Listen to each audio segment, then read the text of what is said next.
Good evening, Fernwood. It's your TV pal, Neil, and it's time for some more late-night variety madness with another episode of Fernwood Tonight. If you're just seeing my face for the first time, thanks for tuning in. This is a reaction show where we watch the show together and then we talk about it, because if we don't talk, no one can listen. And if that sounds like it's your bag, then please stick around. Also, if you're a viewer who feels like you have the want to help us grow and maybe the means to help us grow as a channel, then please visit Patreon, where you can get early access to uncut episodes and also monthly updates on what's going on with the channel. Y'all, today we are rounding up to the penultimate end of the week for Fernwood Tonight. Yeah, it's episode 59 from September 22nd, 1977. We'll have 6 episodes left to go after today. What happened yesterday? Oh, right. Barth Gimble reminded us about the bus trip that he was inviting all the viewers on to join the Fernwood Tonight crew to any location, provided they sent their $50 in, non-refundable. Then Jerry Hubbard joins the couch and reminds us all of a joke that he heard from his bus driver, since he takes the bus in to work every day.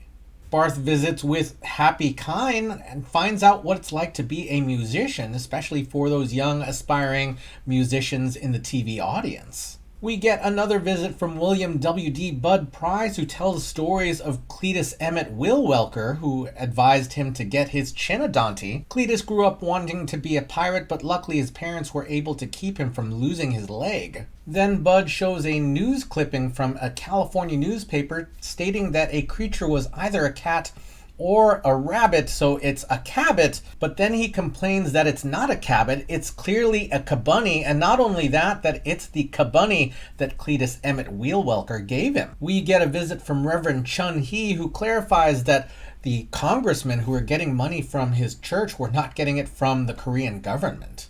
And that is all we had time for on yesterday's episode. Like I said, we are rounding up on this penultimate week of Fernwood Tonight, so let's keep going.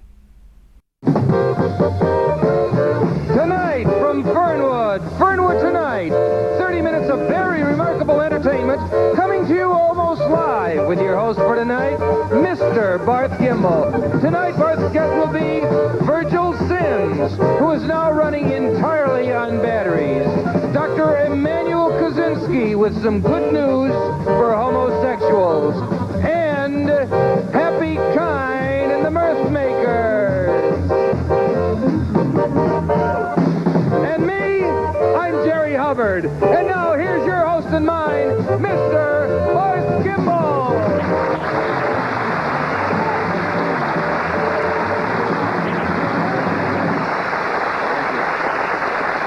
Thanks very much. Whoa! Thank you. Thank you. Good evening, and welcome again to FT. I'm BG. That's Fernwood Tonight and Barth Gimble. The FT would be Fernwood Tonight, the BG Barth. You know, I usually spend the first couple of minutes out here on the show with you just like this, kind of one-on-one, just sharing me with you. Unfortunately, we have a very full show tonight, so there's not really time to get into a whole rap, as the kids and the hip ministers say, which is kind of a shame, because I was hoping to get into some fascinating stuff here tonight. The slides of my last trip to Vegas just came back. I had one shot that was really quite nice. It was a picture of me discussing the nature of comedy today with Leonard Farr and Pat Henry, and I was right in the foreground. It was great. Also, I had some really startling insights about the meaning of life in the nuclear age I wanted to talk to him about, but I guess there's no chance. Maybe we can get that week or two from now, I guess, when things are a little bit slower. Vegas is exciting, isn't it? Oh, yeah. This is Jerry Hubbard, isn't it? They know that.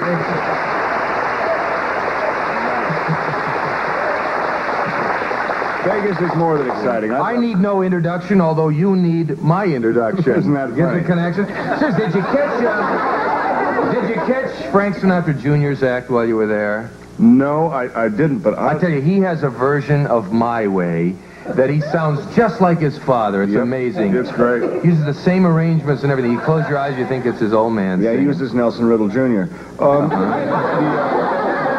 The thing about him, though, is he does not want to really be identified with his father that close. I don't know, but I understand he just hates that identification. That's why he calls himself Frank Sinatra Jr. to eliminate any connection there. Exactly right. It's true. I mean, imagine his manager wants him to bill himself as Frank Sinatra, and he says, no, that wouldn't be fair to the people who come. Just my luck. I went there one time, and I thought I was in luck. I went to the lounge, and I caught Sammy Davis, and it happened to be Sammy Davis Sr. Just my luck. Junior can take over. Yeah. That's what Frank's hoping for. Yeah. Junior, Frank Jr. Sure, why not? You were saying one day what? Did I say one day? I think I was telling about the day I went to Vegas there. Oh, maybe one day in Vegas I was there, and I just my luck. I didn't know who to see, and I ended up seeing Sammy Davis Sr. That's just like the story you just told, Jerry. It was the story I just told. Because I ended up saying in one meeting, say I have one day, and you said one day. What happened? Maybe it was because I was thinking it seemed like you'd been talking for one day. Oh, maybe.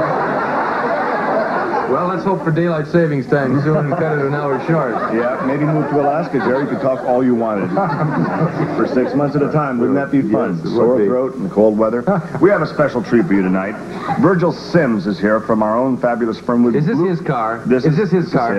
Yeah. Oh, he's great. He parked it right here. I'm going to find out why. Virgil's here from the Blue Ace filling station. Not that that's really so special, but as Jerry pointed out here, we have something kind of special for you. Please welcome Mr. Virgil Sims.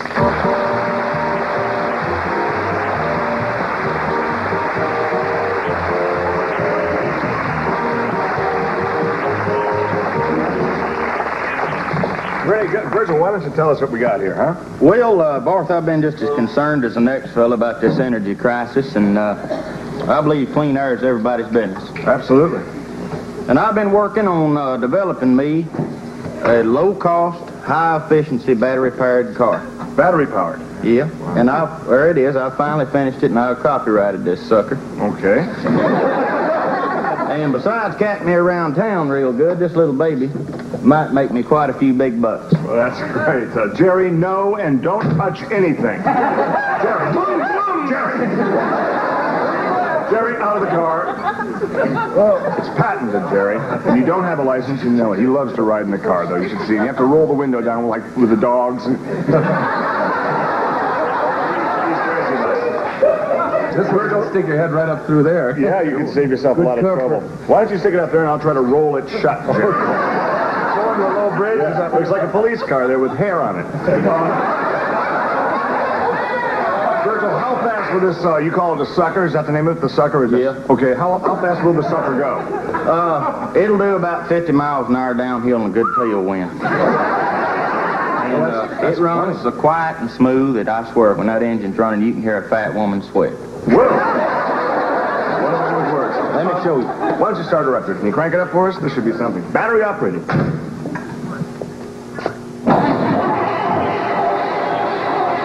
Might need gas. Just try it again.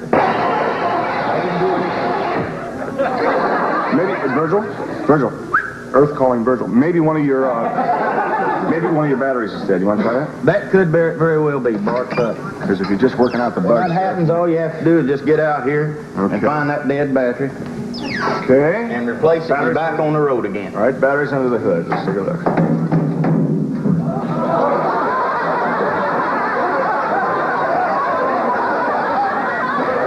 I got a spare with me. Why don't I try it and you get in there and try cranking? Virgil, let's see if we can't find one of those dead batteries. I'll give her a crank up here.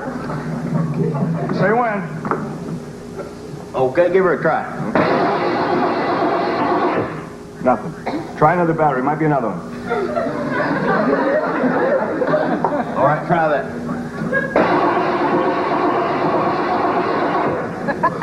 How many batteries you got in there? About 4,000. Okay. 1, 2, 3, 4, Jerry! 5, 6, 7.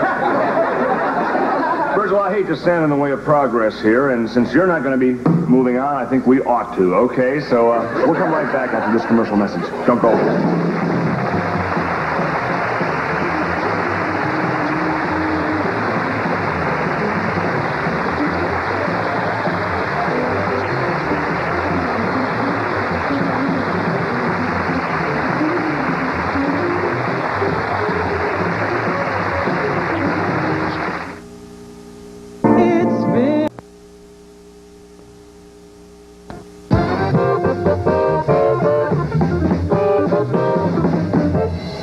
Thank you, Happy. As you can see, Virgil's still having a little trouble finding which battery it is. Jerry, what are you doing? Well, I had a friend once who had a foreign car, and he used to carry around a motor in the trunk. Well, let's not just put a tire in there. That's no good. Come over here and sit down. You ever gonna try to get your license? If I can get someone to drive me down to the driver's license place. You kind of afraid of driving? Well, last time I went down, and I went right through the front window there, and Without bad start. With an appointment? No, that was even worse. I was late. Well, fortunately, we have guests. My next guest is from Southern Ohio University. His specialty is anthropology. He was here before, you remember? Oh, yes. Yep. He's one of our nation's champions of equal rights, and no one likes a champion as much as we do. He was runner-up one year, and now he's one of the champions. Please welcome Dr. Emmanuel Kaczynski.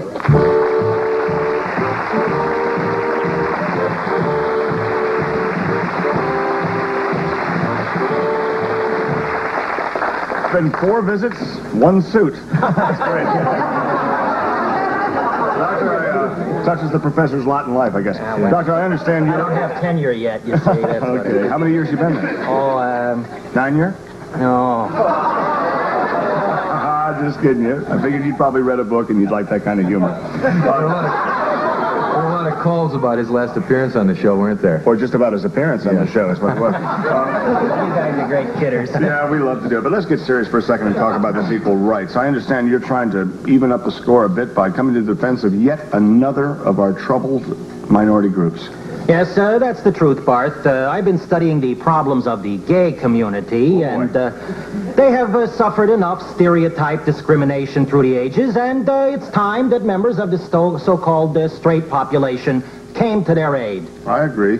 Do you have any answers to this problem of discrimination? Well, I believe we do, Barth. You see, historically speaking, gays have been hiding, you see. They've never had the opportunity to come out in the open and develop their own culture, their own customs, without fear of harassment. Right. That's true. I believe the gays should have some place to go besides some street corner or some gay bar. They should have a place to call home and not just closet. Yeah. I firmly believe the gays should have a place to go, and I say here, here. Absolutely. Not here, here. What I mean is here is someplace. Or an expression. Yes. Yeah. You are absolutely right, Jerry. Yes? Yes, we believe that homosexuals should be given complete freedom to do as they please, to write their own laws, make their own rules, and to do this, they should have their own country, like Israel. I'm not sure Israel would want those people over there. They have enough problems with their own minorities. Did you know there's thousands of Jews living over there right now? I don't think they would welcome a wholesale immigration. Get it, wholesale? Well, They're own.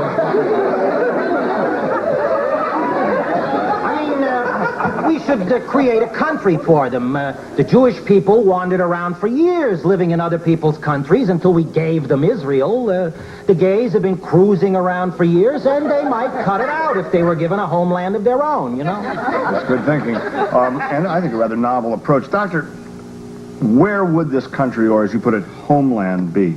Preferably on another continent.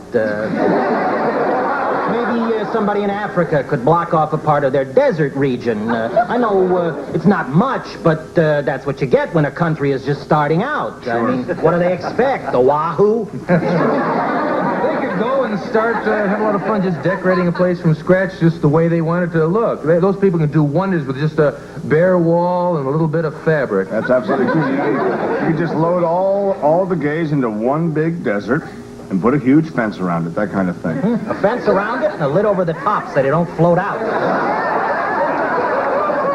You know, a good place for a new country might be South America. God knows the old countries down there aren't doing too well. But they feel right at home down there because they could drink daiquiris and dance the cha-cha-cha and tie their shirts in those little knots above their belly button there. Yeah. Oh, could they do a lot of time on a line like that? That is the home of the gay caballeros already. Would they have all the things that other countries have, like a government, a military, Oh, yes. banking? And... Sure. The gays are already becoming aggressive in their own defense. They're training divisions of gay commandos who are ready to fight. These people may be a little light in the loafers, but they're strong. They're called the Rough Trade Brigade. And Anita Bryant better zip up her lip, or these commandos will squeeze her oranges once and for all. If I'm not mistaken, I think New York already has a system in operation along these lines. I do know there is a section of the city called Queens.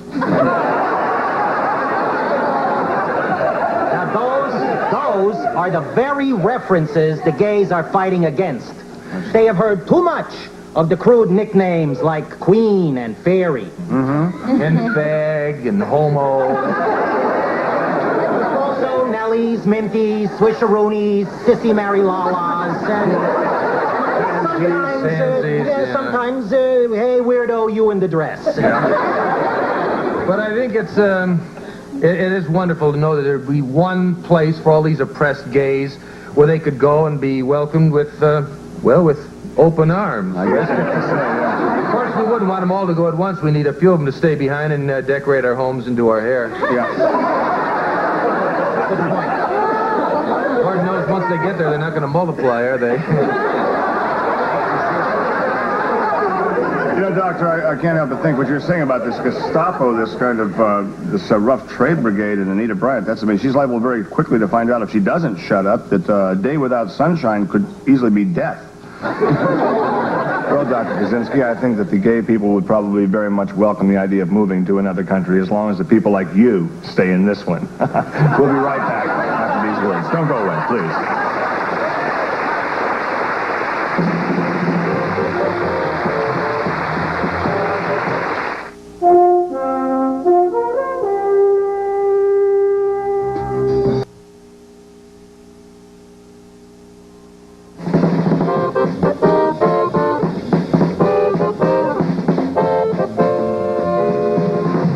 Just talking about some finer points here.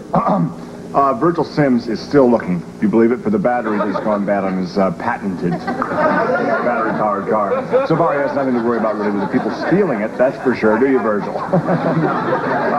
But just so that he doesn't blow it completely tonight, I think we ought to let him come over here and let him sing a song. How would that be? That be okay?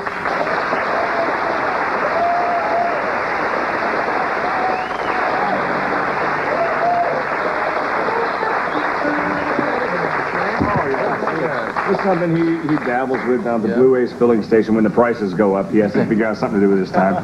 So, things get a little bit slow down there. And, what do you want to do? You want to do a song? Yeah, let's do Let's get Redneck Happy. Heaven. Redneck Heaven? Oh, that's one of your own. That's great. Happy, you want to kick that off for us?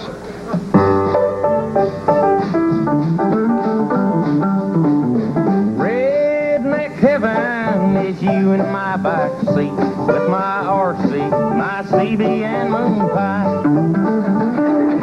I don't smoke no dope, I prefer RC to Coke, like my whiskey and my dog and my mom. I got a paradise hanging from a mirror in my Ford STP, stickers stuck everywhere. I use real cream on my hair, I slick it down, keep it there, roll my lucky strikes up in my sleeve. I like biscuits with my gravy, I like Wanda's hair, waving knee-high sodas, brew confessions and beer.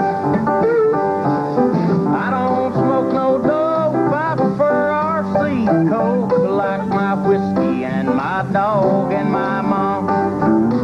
I got a paradise hanging from a mirror in my Ford STP, stickers stuck everywhere. I like hitters on my city, like my neck and pot, heavy under the bridge, that old 64. You can pinball at the truck stop, winding down and shifting. Here's redneck heaven to me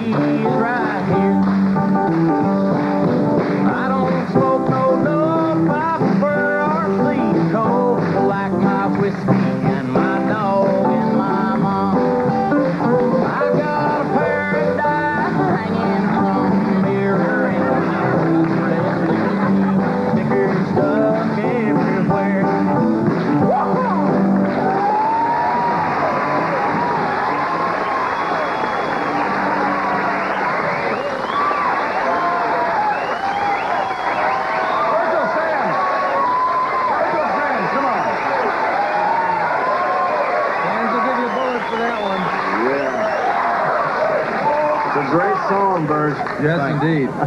Hey, A Star is Born, huh? They say the talent is where you find it, and everyone's, I think probably the phones are going to light up now with people wondering where we found this. Where the hell did you find him? I can hear it now. Just opposite of his car. Once he gets started, you can't stop him. I know, that's great. Once You know the AC-doocy polka? Never heard of that. Oh, sorry. Yeah, now that you saw it and what's done is done, I think it's time to recover a little bit by bringing over a man who is to the clarinet really what Virgil here is to the human voice. Can we bring over Mr. Happy Kine, our band leader?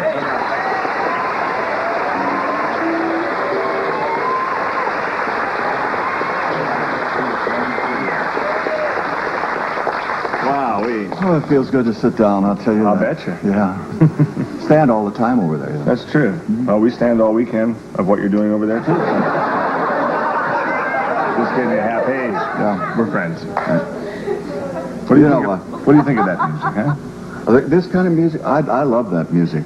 It's got such a good beat, I can't find it, but it's there. It really is good, and I love that thing. Would you teach that to me? Yeah, it's simple. It's ham bone it. You have to be careful, you could get cancer from that. Great. Here we have Happy Kine, who is a master of the music in the past, and Virgil here, who seems to be a master of the future music. Too bad there's nobody here who can master the music of the present. People want to hear now.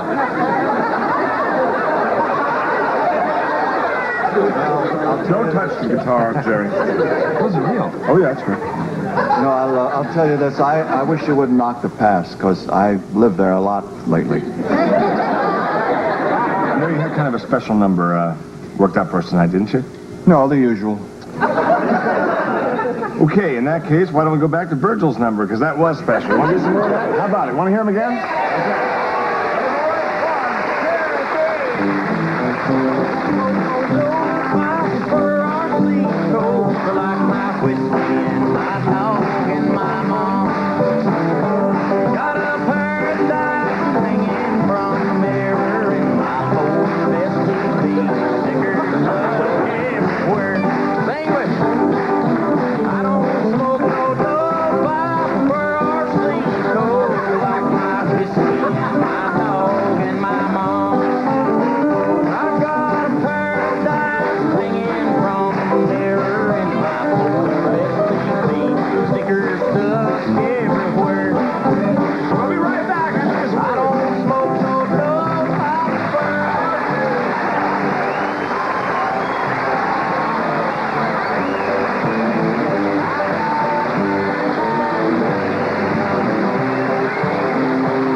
Got a special treat tonight. Virgil's up here. We're wondering where you got all that talent. All of a sudden, your grandfather, Harry, shows up here, and this 91 years old. We call him Mr. Music here in town.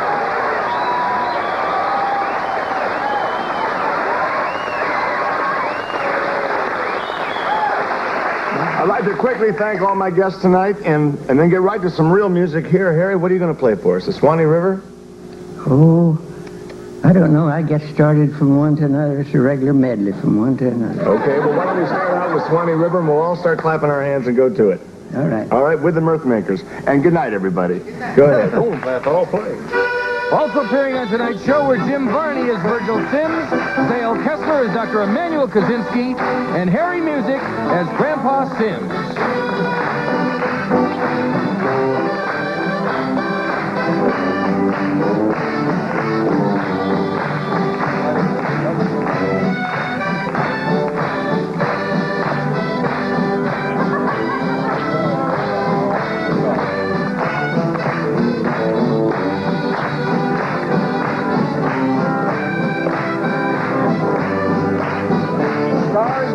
Carl C.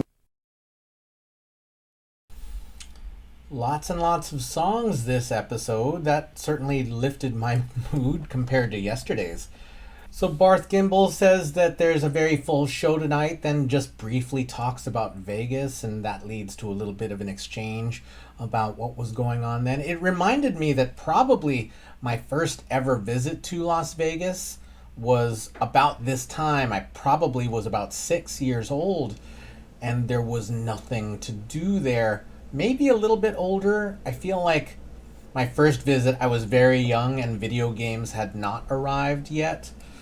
And then when I was a little bit older, Las Vegas started to have things that included the kids that you drug along. I just remember my first visit to Las Vegas being confined to a very small space because I was very young and there was literally nothing for me to do but sit in what amounted to like a little seated area.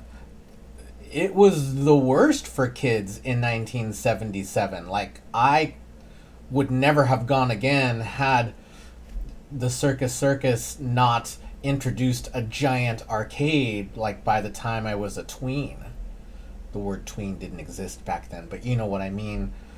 And then we bring back Virgil Sims, who is doing more car-related stuff, and he was really ahead of the curve in terms of thinking about electric cars. It made me think immediately like how different car technology is now than it was in the 1970s. We were in the height of gas crisis at that point. And yet, for some reason, over the remaining 40 years, we kind of remained in that world of using those gas-powered vehicles, even though the 1970s were horrible for us with regard to gas. I never saw this documentary, but there is one about what happened to electric cars. The technology was being developed, and then they kind of just went away. I know that we have hybrids now and other vehicles. And I believe that there are electric cars, though, not many left. Virgil's, however, is just about 3 steps up from being powered by mice or something. It's got about 4,000 what looked to be D batteries, maybe a little bit bigger. I couldn't quite tell what size they were, but they were big. 4,000 of them is not necessarily an easy thing to get across. That car made a lot of noise for an electric vehicle, but that's just so that we recognize that the car is not quite working. Then we get a return for Emmanuel Kaczynski, who's trying to improve the plight of the gay person in America by sending them off to their own country, which I think is intended to be satirical, but there are people who honestly believe that, I think, at this point in... I've certainly heard that suggested as a serious thought. I think that it is played for silly, and that they specifically refer to Anita Bryant, who was a famous homophobe of the 1970s. They seem to mock her just as much, talking about this army of gay people who are ready to take out, their pound of flesh. That sounds different when I say it that way. I hope you know what I mean there. And seeing as this was September of 1977, we were still a few months away from Harvey Milk being elected. I'm not sure how much news his election run in 1977 would have been in Los Angeles, where this was produced. He was just up the state in San Francisco, so maybe it would be in the news a bit. I don't know exactly how it would have hit up until he was elected outside of San Francisco. I'm sure San Francisco was doing a lot of thinking about what was important to them.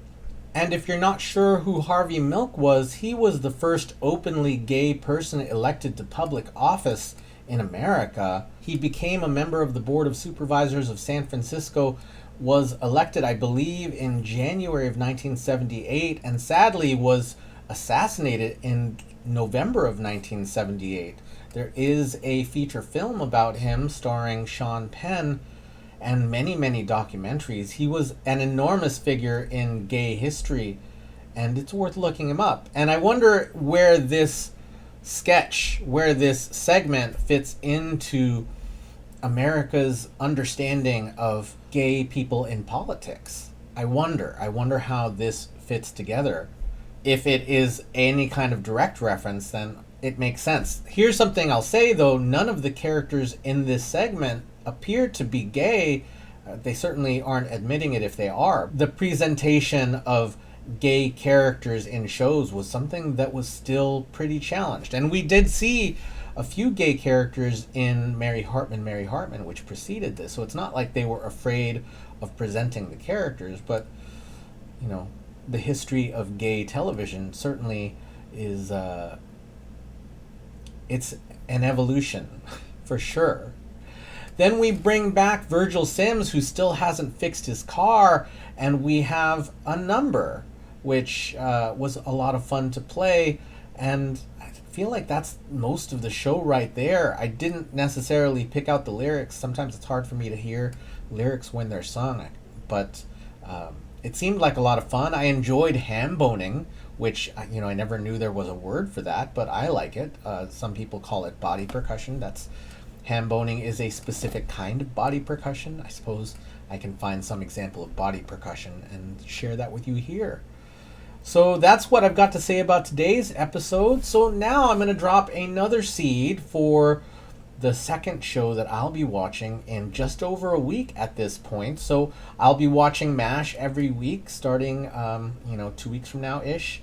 Then a second show, which is a science fiction anime with a lot of flair. It's sort of science fiction superhero with like ninjas and kind of a bird theme, and gee, I don't know what else to say except for here is an insignia from the show. I don't know if that's going to give you too many clues. Tomorrow I'm just going to reveal the answer because I'm tired of laying out the seeds, and I'd just rather tell you. But not today. That's for you to guess. Everyone, thank you so much for watching. Thank you so much for leaving your thoughts, feelings, and impressions in the comments.